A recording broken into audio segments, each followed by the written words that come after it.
बसमिल्लाहिर्रहमानिर्रहीम। दुनिया के highly qualified disqualified अल्लाह के सामने डिसक्वालिफाइड, क्योंकि वो इल्म जो कुरान में अल्लाह ने बताया अच्छी ज़िंदगी गुजारने के लिए और दुनिया आखरत को, मुसलमान वो है जो आखरत को जन्नत दोज़ख को सामने रख के चलता है। अगर हम भी काफरों की तरह खाली दुनिया को सब कुछ समझेंगे तो हमारे में उनमें फ़र्क क्या रहा। दुनिया पहला राउंड है, आखरत दूसरा राउंड है, जन्नत दोज़ख भी है। ऐसा नहीं है दुनिया सब कुछ है, तो उसके पीछे मत भागें। और अल्लाह कहता है अल्लाह की रहमत, अल्लाह की जन्नत की तरफ लपको, अपने आप को, अपने अहल वयाल को जहन्नुम की आग से बचाओ। अगर आपने सब कुछ कमाया और जहन्नुम में चले गए और अपने घर वालों को भी ले गए तो आपने क्या किया। पैसे से किसी भी दुनिया में किसी कंट्री में भी आदमी जा सकता है, लेकिन पैसे से जन्नत में नहीं जा सकता।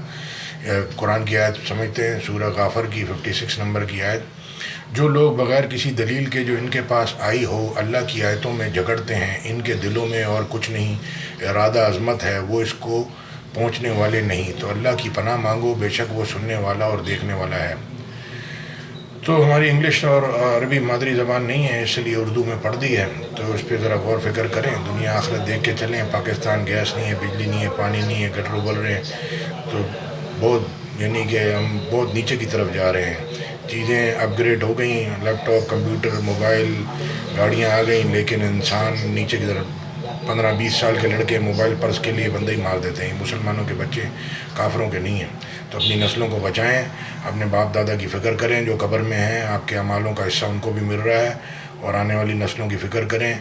दुनिया आखिरत देख के चलें, अल्लाह की बात सुन लें और मान लें, अल्लाह पे ईमान लें, आपका फ़ायदा है, नहीं तो आप ही का नुकसान है।